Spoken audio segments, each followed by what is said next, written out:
Во петок православните христијани го празнуваат христијанскиот празник посветен на маченикот Свети Трифун, кој воедно се смета за заштитник на лозарите.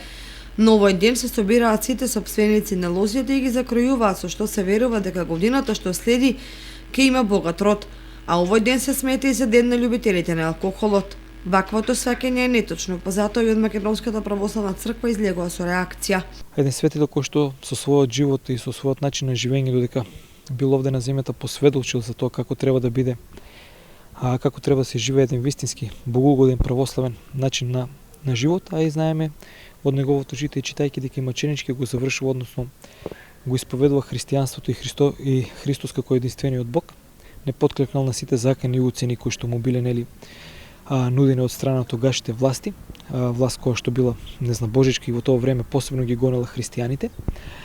Она што е интересно за овие краишта, односно за целата наша земја е тоа што нашите предци на овој ден имат воспоставена една убава традиција, тоа е закројување на лозија.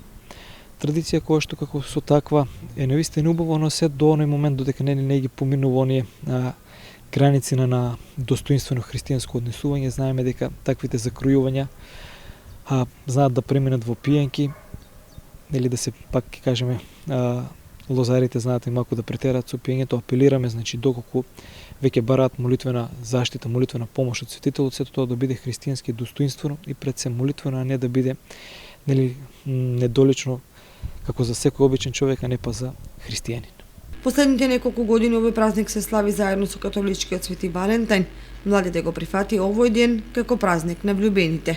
Од поново време Светиот Трифун се поистоветува и со споменот на светиот епископ Валентин, кој што некој го нарекуваат дека е католички празник. Тоа не е католички празник, туку овој светител живеел во 4 век и спаѓа во редот на исто и на православни светители. Неговиот спомен го чествуваме во август, но под влијание на западната цивилизација, западната култура која што во последно време е капиталистички потрошувачка, ни се наметна овој празник како, денот на влюбените.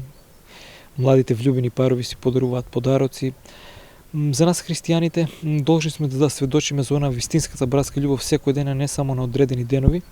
Посебно никогаш во православното христијанство не е глорифицирана еротската љубов, љубовта помеѓу двајца млади, туку она вистинска православна љубов која што треба да сведочиме, тоа е љубовта кој кон ближната, ближен е буквално секој човек кој што ни е брат во Христос. Празниците Свети Трифун и Свети Валентин си имаат своја традиција кај генерациите. Кочанчани го слават секој на свој начин.